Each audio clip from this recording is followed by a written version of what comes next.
Bueno, buenas tardes para todos los que han venido a compartir este momento en relación al Día Internacional del Yoga, hoy 21 de junio. Esta fecha no es una fecha que se ha establecido hace poco tiempo. Hace 3 años atrás, la ONU ha declarado este Día Internacional del Yoga. Pero en realidad esto tiene una historia muchísimo más larga. Esto se inició hace miles de años, en donde lo que se tomaba en cuenta era el solsticio, ¿sí? El momento exacto en el que se producía el día más largo, la noche más corta, y el día más corto y la noche más larga. ¿Está bien? El 21 de junio es el solsticio de verano en el hemisferio norte y es el momento en donde se abre el clima y es posible que los grandes maestros que vivían en los Himalayas, los grandes sabios que vivían en lo alto de los Himalayas, pudieran bajar al llano.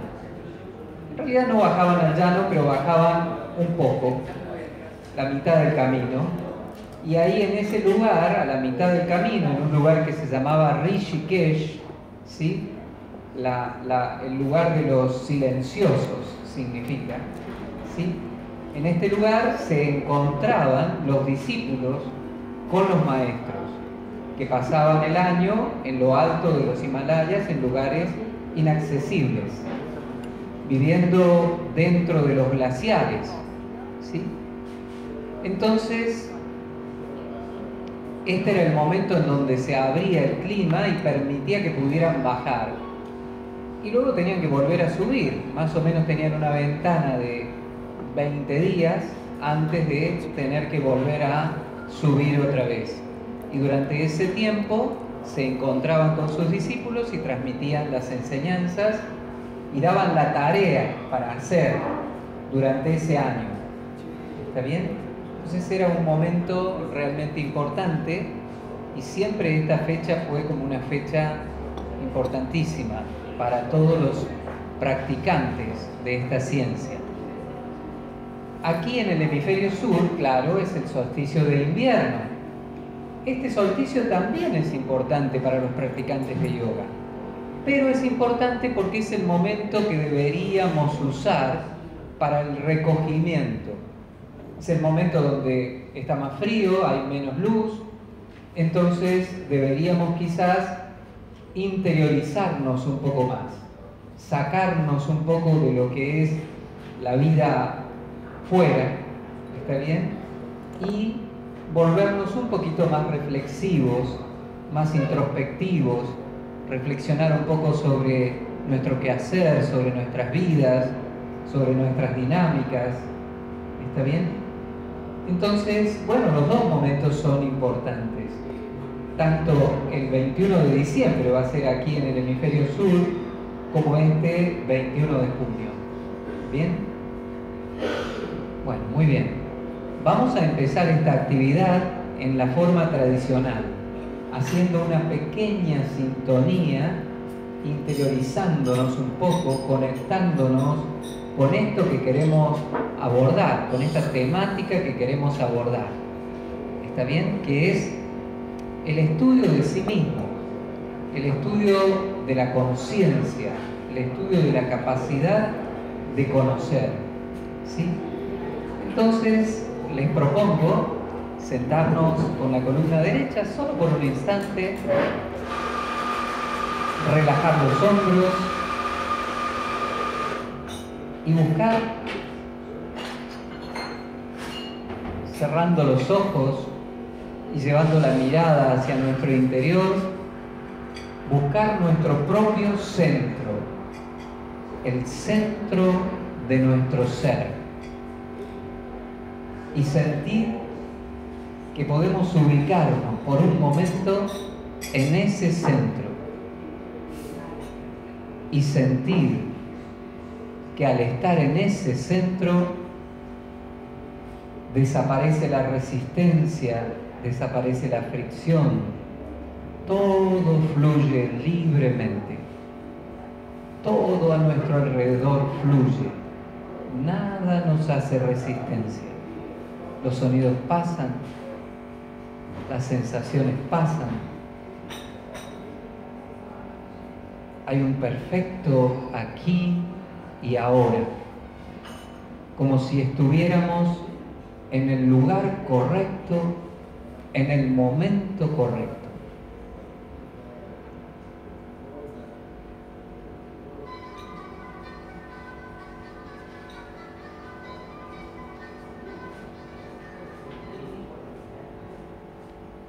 Si lo desean, vamos a repetir juntos la sílaba OM.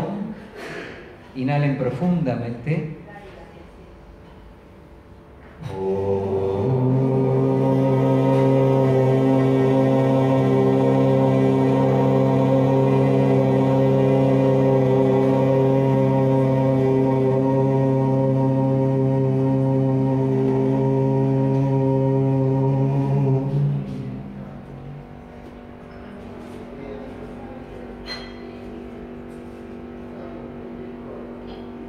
Aflojen suavemente la tensión de sus hombros con un movimiento suave.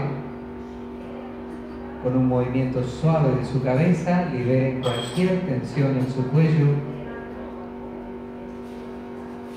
Y luego, muy gradualmente, vamos a ir entreabriendo los ojos y conectándonos con todo lo que nos rodea.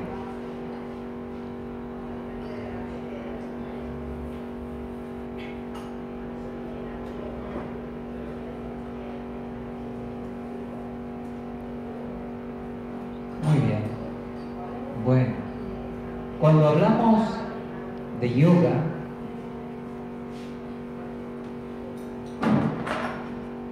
hablamos de un desarrollo del ser humano para el ser humano. A través de generaciones y generaciones, personas que se interesaron en conocerse a sí mismos, que se interesaron en comprenderse y comprender lo que les rodeaba, para poder de esa manera aliviar sus aflicciones. ¿Está bien? Todos en esta vida tenemos aflicciones. Es inevitable que aparezcan las aflicciones. Sin embargo, no todos las manejamos de la misma manera. Y esto tiene que ver con la comprensión de quién soy y dónde estoy. Esto es lo que finalmente marca la gran diferencia, lo que hace que yo cree una perspectiva que me ubique en un lugar diferente frente a todo lo que ocurre.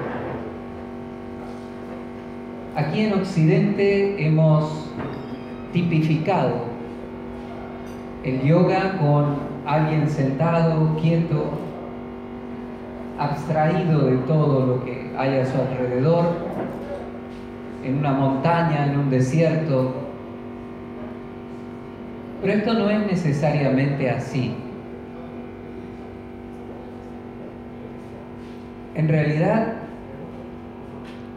estos yogis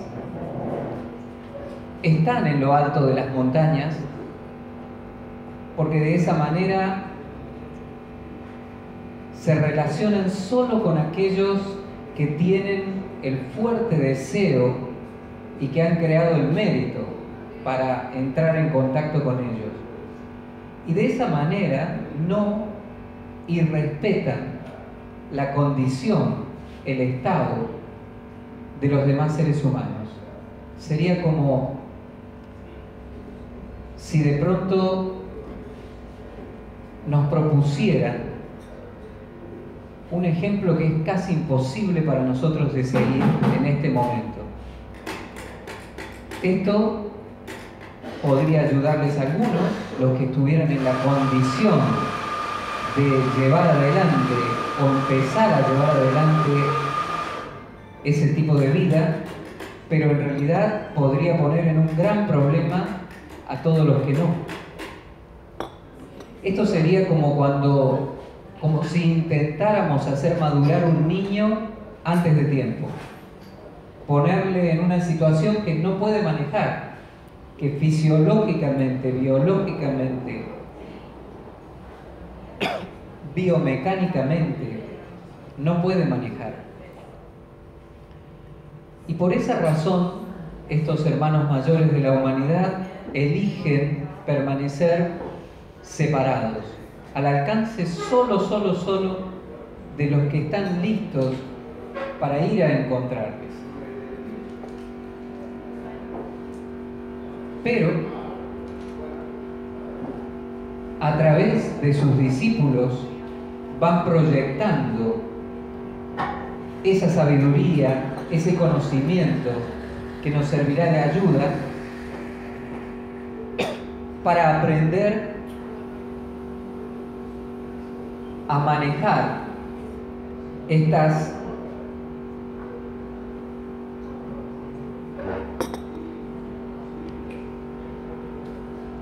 situaciones que nos va proponiendo la vida. Y así es como estos grandes seres, estos hermanos mayores de la humanidad, fueron desarrollando el conocimiento a partir de la práctica, de la experiencia, de la prueba, del error, y fueron transmitiéndolo amorosa y amablemente a todos aquellos que estuvieran listos para escucharles. Y así es como estos discípulos, que no lo saben todo, que no lo pueden todo, que simplemente están dando también sus pasos dentro del camino, se proponen a la vez trasladar con el mismo amor, con la misma compasión y con la misma humildad este conocimiento a aquellos que aún saben menos. ¿Está bien? Y así es como esto se transmite, de maestro a discípulo. Y en donde siempre habrá un precio a pagar. Y ese precio es la práctica. Sin práctica no ocurre nada. ¿Está bien? Si se quieren obtener los beneficios, habrá que pagar ese precio. Uno puede pagar en dinero para que alguien te enseñe, para que alguien te hable, pero si no practicas, eso es concretamente la clave de todo esto, la práctica. ¿Bien? Hoy me proponía hablarles acerca de el poder del Ayur Yoga Vital. Entonces, ¿qué es esto? Empecemos por el principio. ¿Qué es el Ayur Yoga Vital? El Ayur Yoga Vital es el nombre, Ayur Yoga es el nombre que le damos en este momento a las enseñanzas originales de esto que llamamos yoga, que fueron desarrolladas en una tradición que se llama Natha Siddha, ¿sí? Las historias se pierden en el tiempo, los mitos nos hablan de un gran ser humano que hubiera sido el primero en iniciar esta dinámica, esta búsqueda. Y a ese yogi las leyendas lo llaman Matsyendra Nath, ¿sí? El señor de los delfines. Matsyendra significa delfín. Matsyendra Nath, Nath significa señor, el señor de los delfines, ¿sí?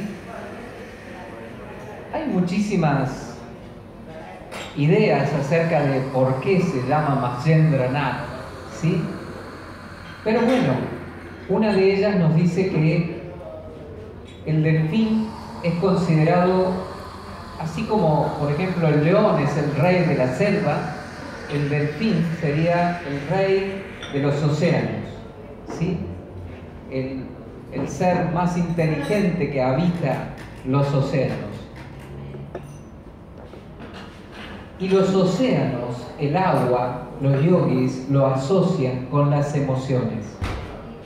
Entonces el rey de los océanos, el que gobierna los océanos, será aquel que ha logrado gobernar sus emociones, su mente. ¿Bien? Es un ser humano total, completo. ¿Por qué? Porque aquello que nos hace seres humanos es justamente esta capacidad de autoconciencia, de mente abstracta, de abstracción mental, de raciocinio. ¿Está bien? Es lo que nos pone, o lo que nosotros decimos que nos pone en la categoría de seres humanos. Este Mahendranath entonces será un ser humano que ha logrado su realización, realizar todo su potencial como ser humano.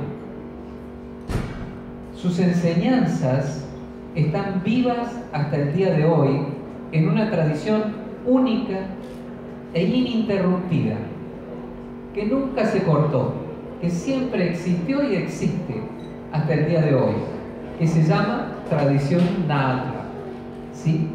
Y hoy día podemos ir y encontrar esta tradición en la India. Podemos encontrar, según el último censo que hicieron en India, 3,5 millones de yogis de la tradición Nat allí en India. ¿Sí? Pero ustedes saben que esto que denominamos yoga, en general, porque en definitiva no sabemos muy bien lo que es, porque aquí en Occidente toma muchas formas, ¿está bien? Muchas tónicas, ¿bien? Muchas particularidades, ¿bien? Por ejemplo, no estuve sorprendido no sé cuánto tiempo de ver la nueva modalidad de yoga y cerveza, en donde la gente practica yoga y toma cerveza mientras practica el yoga. ¿Está bien? Bueno, hay de todo. Está bien, por eso estoy explicándoles, ¿sí? Y se ve que tiene mucha aceptación. Nació en Alemania y ahora ya está difundiéndose por todo el mundo muy rápido. Bueno, como sea, el tema está en que hay muchas cosas bajo el título yoga, muchas particularidades, ¿está bien? Entonces, ¿qué pasa? Hoy día yo creo que hay muchos más practicantes de lo que se ha colocado debajo de este término yoga en Occidente que en la propia India. ¿Sí? Hay muchos más libros en Occidente que en la propia India. ¿Me siguen? Pero claro, estaría bien, yo recién les decía, en India tenemos 3,5 millones de nats, de yogis de la tradición nat. Pero estaría bien preguntarnos cuántos hay fuera de la India. ¿Cuántos nats hay fuera de India hoy? Que hay más yogis, entre comillas, fuera de India que dentro de India. ¿Saben cuántos hay? Solo 100. Y de esos 100 nat, hay 60 aquí en Argentina y 40 en Rusia. ¿Sí? ¿Y saben cuántos darshanis, cuántos maestros de la tradición Nat hay fuera de India? Solo 2. Uno en Rusia y otro aquí. ¿Bien? ¿Sí? ¿Por qué? Porque esta tradición se ha basado siempre en el respeto. En el respeto por la enseñanza, en el respeto por los tiempos, y se maneja en función de algo que llamamos Gupta Vidya, la doctrina secreta, que no es que sea secreta, sino que se mantiene en privado hasta que se encuentra la persona correcta para poderla transmitir, las condiciones correctas. Cuando el otro realmente quiere aprender y está dispuesto a hacer lo que tiene que hacer para aprender.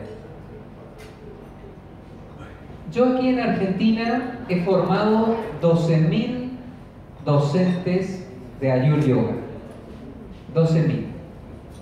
Pero de esos, solo 60 han querido aprender de verdad. ¿Me siguen con esto? ¿Sí? Requiere de esfuerzo, requiere de práctica. Es lo que empecé diciéndoles. ¿Sí? Requiere de práctica, práctica real. Una cosa es tener información acerca de yoga y otra cosa es ser un yogi, vivir como un yogi, vivir en los principios del yoga. Y no una hora mientras estás en clase, sino toda tu vida. Porque de eso se trata. Lo que hacemos en la clase es solo... La clase es un laboratorio para aprender, para ensayar cosas que luego vas a aplicar en la vida diaria. Porque si no fuera así, que solo serviría para esa hora. Y no es así. En realidad, esa hora es solo el momento de entrenamiento en donde tu instructor está vigilándote, está guiándote, para que luego cuando salgas de allí puedas aplicar todo lo que aprendiste. ¿Sí? Esta es realmente la idea. Entonces, bueno, este es el Ayur Yoga, el yoga de la tradición Nam. Es el yoga original, es un yoga completo, en donde todos los elementos están. No se ha parcializado, no es el yoga del conocimiento, no es el yoga del cuerpo, no es el yoga de la energía, no es el yoga de una parte. Es la totalidad y es como se debe abordar esto, de una manera total. Porque cuando lo abordamos parcialmente, siempre vamos a correr el riesgo de desequilibrarnos de alguna manera. Imaginen que ustedes entrenan solo su brazo derecho, solo su pierna derecha. ¿Qué va a pasar? En algún momento empezarán a tener un problema en la columna. ¿Me van siguiendo? Su columna ya no estará recta, ¿sí? Y si su columna no está recta, las terminaciones nerviosas que aparecen a lo largo de la columna van a estar de un lado comprimidas y del otro lado sin ninguna tensión, lo cual va a hacer que su sistema nervioso también comience a perder funcionalidad. Y su sistema nervioso pierde funcionalidad, entonces probablemente su sistema glandular pierda también funcionalidad y así generemos una cantidad de problemas. ¿Me van siguiendo? Esto podría pasar desde cualquier punto hacia cualquier punto. La idea es que la práctica tiene que ser completa, tiene que abarcar todos los ámbitos. ¿Está bien? Sin desequilibrio, con perfecto equilibrio. Y entonces, ¿cuál es el perfecto equilibrio? Ustedes podrían preguntarme ahora mismo, ¿cuál es ese perfecto equilibrio para mí? Tendría que conocerte, porque no todos van a tener el mismo punto de cómo llegar a ese equilibrio. Entonces aquí entendemos que la práctica debe ser personalizada. No hay fórmulas generales que sirvan para todos. La práctica debe abordarse de una manera personalizada, siempre deberíamos tener un instructor, alguien que sepa más que nosotros, que nos esté mirando, que nos esté corrigiendo, que no nos esté dejando fantasear. ¿Está bien? Ya que esta es una práctica de ir a conocer la realidad, mi realidad interior, la realidad que me rodea. Y en ese contexto es muy fácil fantasear.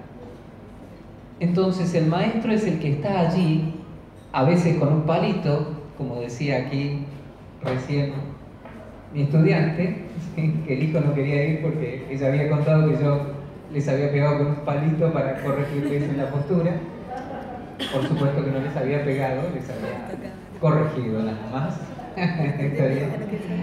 Y bueno, ya como ella lo había contado, la hijita no quería ir a la clase, no le van a pegar seguro. Eso solo lo hacen los maestros malos como yo. Bueno, entonces, el punto es, necesitamos tener a alguien que nos corrija, que nos saque del error. ¿Está bien? En distintas instancias. El instructor habrá aprendido lo que necesita aprender para poder corregirte en la clase. El profesor habrá aprendido otras instancias. El profesor superior, otro nivel de aprendizaje. Y así sucesivamente cada uno de nosotros está capacitado para ayudar en algún nivel, en alguna instancia de ese camino, de ese proceso. ¿Bien? Y entonces, ¿dónde está el poder del Ayur Yoga Vital? El poder del Ayur Yoga Vital está en los pequeños detalles, en esos pequeños detalles que se personalizan. Eso es lo que hace al yoga original, al Ayur Yoga, único. Solo este Ayur Yoga hace ese énfasis en los pequeños detalles y de una manera gradual, no atosigándote con todo, sino trabajando dentro de lo que vos podés hacer, dentro de tus posibilidades, pero siempre haciéndote trabajar lo más que vos podés.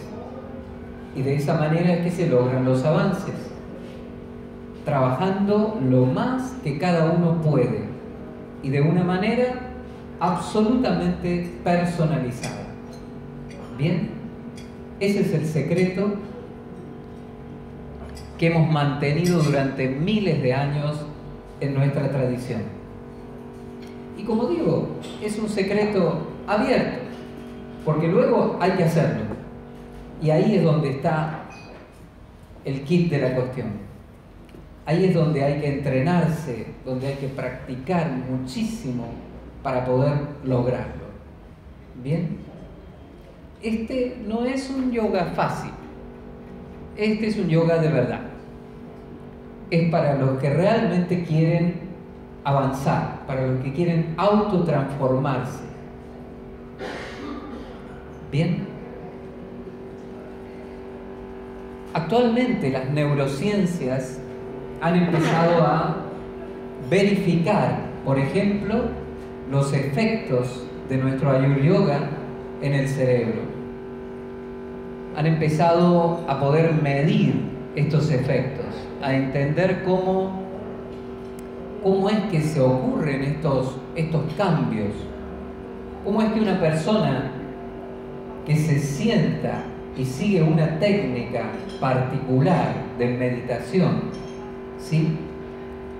No cualquiera, una técnica particular de meditación. Y esto es muy importante porque también lo han comprobado, que no haciendo no sentándose a entrenarse en la no meditación, ¿sí? A ver, ¿qué es esto? Yo tuve un gran maestro, tuve la bendición de tener un gran maestro y tuve la otra gran bendición de poderlo encontrar cuando era muy joven, cuando era casi un niño. Y entonces yo tenía todo el entusiasmo y quería sentarme y meditar como había leído, como había visto durante horas. ¿Está bien? Y entonces él me decía, no, vamos a intentarlo 1 minuto. Y si lo logras 1 minuto, entonces, bueno, podrás meditar 2. Yo decía, pero claro, ¿cómo no voy a poder meditar 1 minuto? Es facilísimo, ¿sí? Es sentarse aquí, ya. Pero no es solo sentarse ahí. Es que él siempre me explicaba que la gente se sienta, se queda ahí, imaginando algo, haciendo tal o cual cosa, y luego entra en un sopor, en una especie de sueño, y uno los ve porque están a los cabezazos. ¿Me van siguiendo? ¿Sí? Y eso es entrenarse en lo contrario a lo que busca la meditación. Meditar es expandir la conciencia, es volverte más consciente, más pleno, más penetrante con tu conciencia. ¿Está bien? Dormirte es todo lo contrario, es perder conciencia. ¿Me van siguiendo? Entonces, si realmente me propongo meditar, tiene que ser absolutamente consciente, ¿bien? Sin perder la conciencia. Y hay una etapa preliminar en este proceso que tiene que ver con la concentración, con poder enfocar la mente y mantener la mente enfocada en algo, porque eso es lo que me va a permitir que yo penetre con mi mente en ese algo que yo quiero conocer. ¿Qué quieren conocer ustedes? A ver, cuéntenme. ¿Qué quieren conocer? A ver, que siempre me está hablando algo. Ahora es el momento de hablar. ¿Qué quiere conocer? Perfecto, muy bien, es muy válido conocer acerca del más allá. Perfecto. Entonces, podemos concentrarnos en esto, de la manera en la que nosotros seamos capaces de percibir el más allá. ¿Me van siguiendo? Y en ese contexto cada uno puede tener una manera diferente de una imagen mental diferente acerca de lo que es el más allá, que estará basada en sus creencias. Por lo tanto, en ese contexto yo no voy a decirles cuál va a ser esa imagen.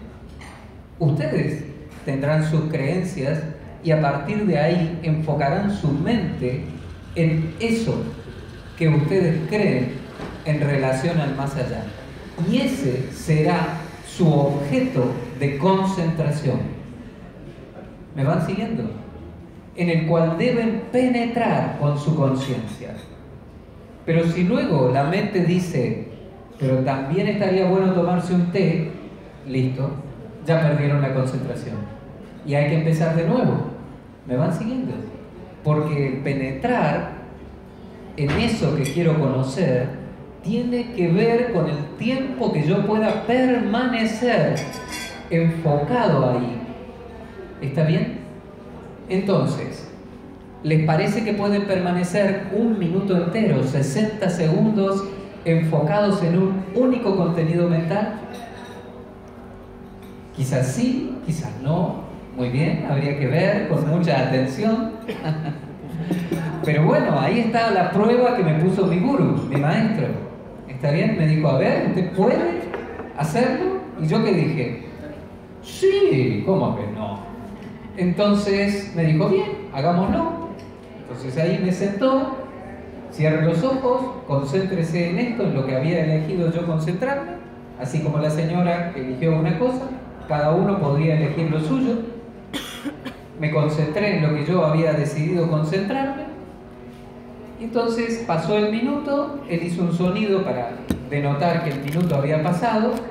Abrí los ojos y le dije, ¿veo que puedo? Y me dijo, no, perdiste la concentración 6 veces. ¿Sí? Entonces yo dije, ¿y cómo sabe usted? Dice, es muy fácil. Y no me quería decir cómo. Pero bueno, el punto es que Cuando alguien te está mirando así de fuera, cualquier pequeño detalle en el movimiento de los párpados, de las cejas, de los ojos, denota un cambio de atención mental. ¿Me van siguiendo? Me enteré mucho después. Por mucho tiempo pensé que veía mi mente. Está bien, y él no me quería decir para que yo me lo creyera y pusiera más atención todavía. Entonces, el punto es, así es como todo comienza, aprendiendo a concentrarse. Esa es la clave. Eso es lo que me va a permitir entrar en un estado de percepción mucho más fino luego. En algún momento voy a traspasar una primera barrera de conocimiento acerca de mi objeto de concentración y voy a poder tener una percepción mucho más profunda de la que tenía, pero no total, solo un poco más profunda de lo que yo tenía hasta ese momento, y lo voy a lograr a partir de mi poder de concentración. En la medida en que ese poder de concentración aumente, ¿y cómo es que va a aumentar? ¿Cómo va a aumentar mi poder de concentración? ¿Qué piensan? A partir de la práctica, claro. A partir de la práctica, no hay ninguna otra manera. Entonces, en la medida en que mi poder de concentración aumente, podré ir como atravesando las capas, como en una cebolla, atravesando las capas hasta llegar al núcleo de la cebolla, al centro de la cebolla, y conocer la esencia, porque todo lo demás es superficial, y lo superficial cambia, pero la esencia no cambia, porque la esencia es lo que te hace ser cebolla. ¿Me siguen? Entonces, y ahí habremos conocido por fin eso, lo que nos propusimos conocer. Pero además en el proceso habremos conocido muchas otras cosas más que están ligadas a esto que era nuestro objeto de concentración. ¿Me van siguiendo? Así es como funciona. De eso se trata la técnica por excelencia de la Ayur Yoga, que es la meditación. Esto hoy día los médicos lo pueden analizar a través de tomografías, a través de distintos tipos de tecnologías. Están pudiendo verificar qué es lo que pasa en el cerebro, no en la mente, en el cerebro por lo menos, que es el basamento físico, está bien, parte del basamento físico de la mente, ¿sí? Hace unos años, un científico muy prominente viajó a Dharamsala. Dharamsala es un lugar donde vive el Dalai Lama en la actualidad, ¿sí? En India, en el norte de India. Llegaron allí y pidieron por favor que algún monje entrenado, avanzado en la meditación, pudiera servirles para un experimento en donde iban a conectarle e iban a medir el nivel de compasión que ese monje experimentaba en su meditación.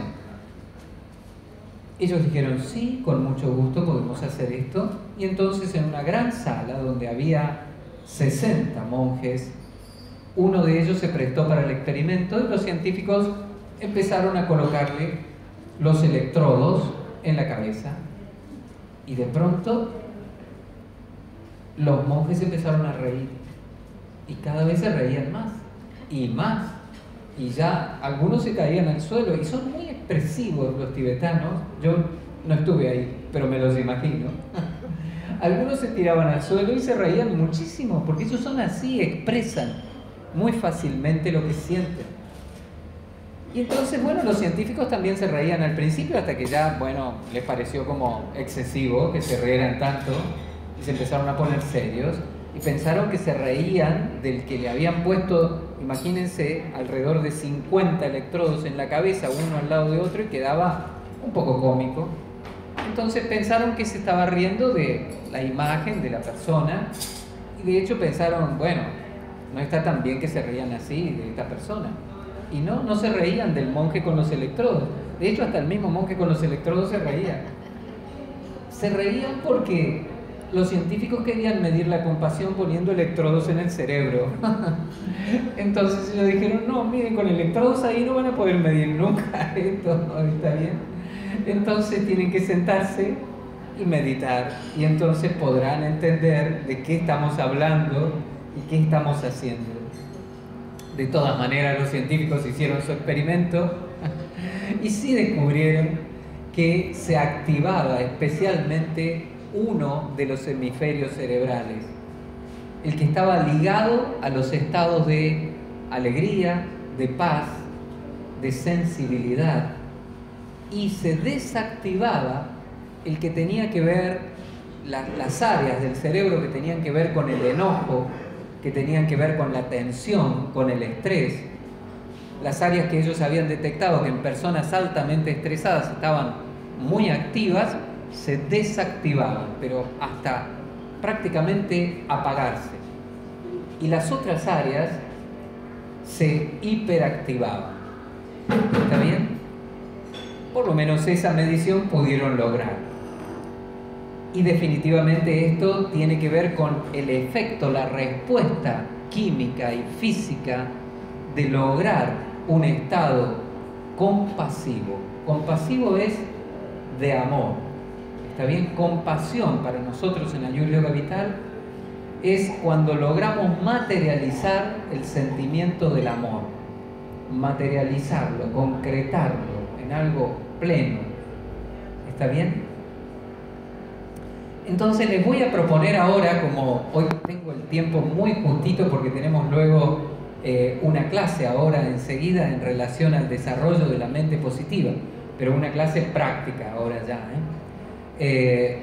Así que bueno, tengo el tiempo muy justito, voy a proponerles que hagamos una pequeña experiencia muy cortita, primero de concentración y luego de intentar la actitud compasiva. ¿Bien? Vamos a hacerlo si les parece. Luego de eso, si me quieren preguntar, con mucho gusto tendremos un momentito para preguntas. Entonces, tomen una posición cómoda, por favor. Lo más importante es que estén cómodos. Si quieren apoyarse atrás en el respaldo, estará bien. No es lo mejor, pero antes que estar incómodo, toda la vida conviene. Entonces, muy cómodos, hombros hacia atrás, cierren sus ojos, dejen caer los hombros, relájenlos.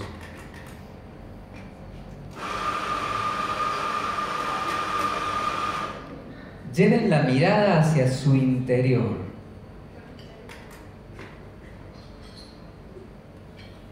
Ahora lleven la atención hacia la zona de su entrecejo. Van a inhalar y van a llevar el aire hacia la zona del entrecejo.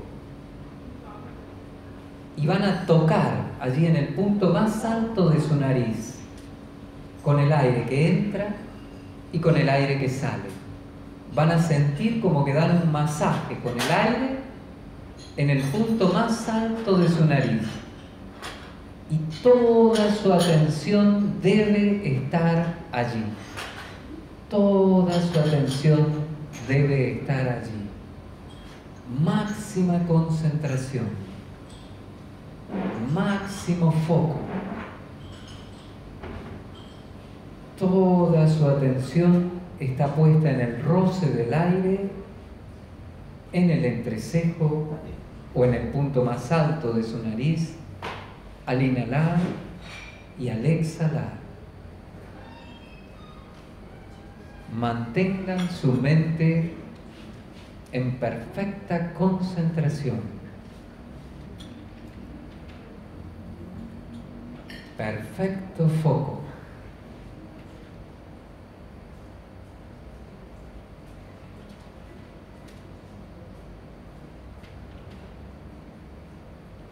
Perfecto foco.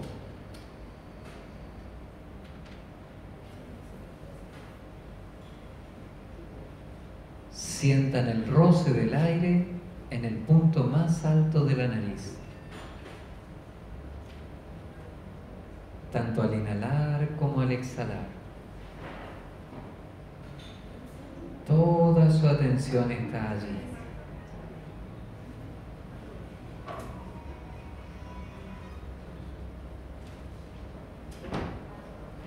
Ahora permitan que el aire entre y salga totalmente libre. Y solo pongan su mente en su entrecejo. Ya no siguen su respiración, solo se enfocan en el área entre las cejas. Van a sentir lo que ocurre allí. Solo sientan, sin ninguna expectativa. La sede de su conciencia está allí, en su entrecejo. Máxima conciencia. Perciban este estado de calma, de paz.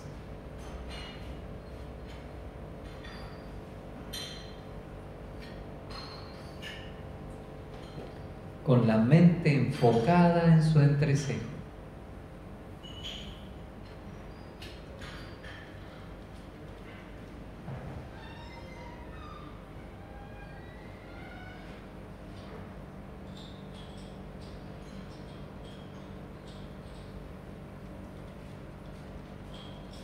Ahora lleven la atención hacia sus labios y esbocen una sonrisa con sus labios. Una sonrisa visible, perceptible desde fuera. Y noten cómo solo esto ya ha cambiado su estado interior.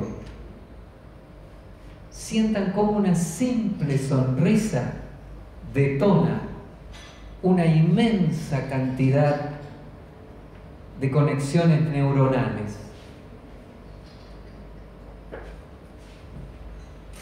Detona secreciones hormonales en nuestro cuerpo.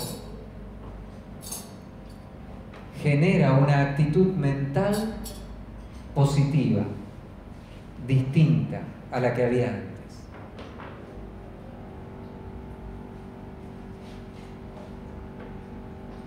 Propónganse experimentar por un instante un estado de alegría.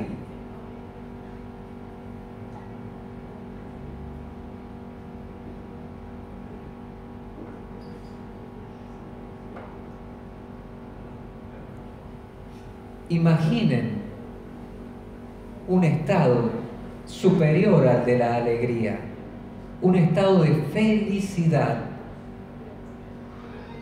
donde hay una mayor plenitud, donde esta energía llena todo su espacio interior.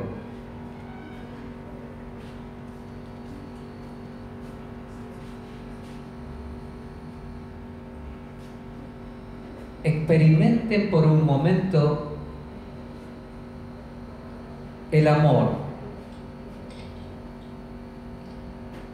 Enfoquen en su mente al ser que más aman en este mundo, en esta existencia. Y traten de hacer carne en su cuerpo su sentimiento. Traten de amarle, pero no en su mente, no en su abstracción, sino en su cuerpo. Traten de hacer cuerpo este sentimiento de amor. Traten de hacerlo química. Experimenten en su cuerpo el amor. Y ahora ya quítenle el destinatario. Es solo amor. Ustedes experimentando amor. Y ahora quítenle su personalidad de esta ecuación y que solo quede el amor. Ni siquiera hay un experimentador, es solo amor.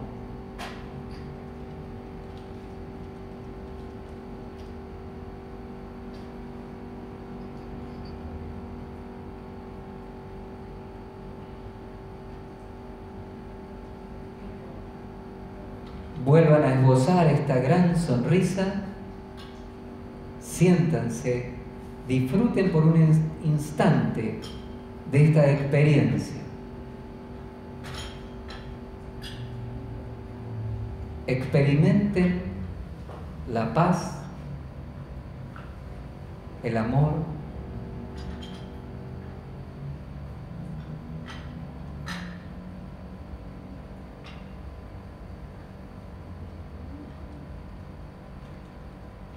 si lo desean, podemos hacer esta oración universal para cerrar la práctica. Padre Celestial, Madre Divina, amados maestros, llenen nuevamente nuestros cuerpos con su energía cósmica. Nuestras mentes con su concentración y sabiduría. Y nuestras almas con su siempre renovada alegría.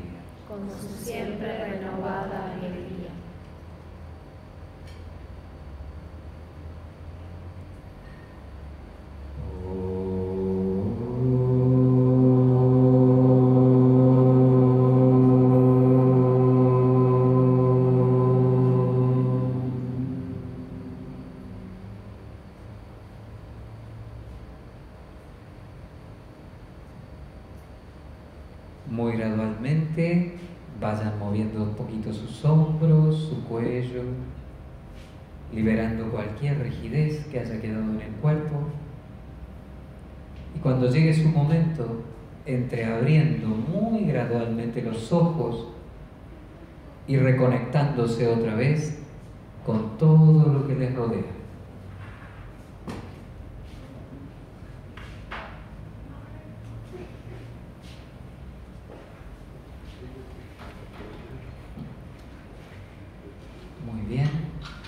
Espero que hayan podido experimentar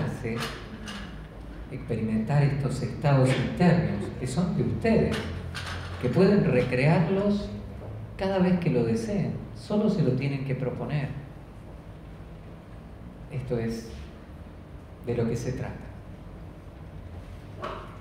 Bueno, como les decía, ya no tengo prácticamente tiempo, Cara me está diciendo ya. Pero si alguno tiene alguna pregunta que quiera hacer, con muchísimo gusto intentaré responder. ¿Práctica se refiere diario?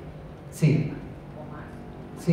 ¿Era práctica meditativa o también la parte de las actividades? Las dos cosas. Sí. Lo que pasa es que tampoco hablo de hacer una hora de actividad física. Estoy hablando de que tiene que haber un equilibrio en todas las áreas. Tiene que haber un trabajo destinado al cuerpo físico, indefectiblemente.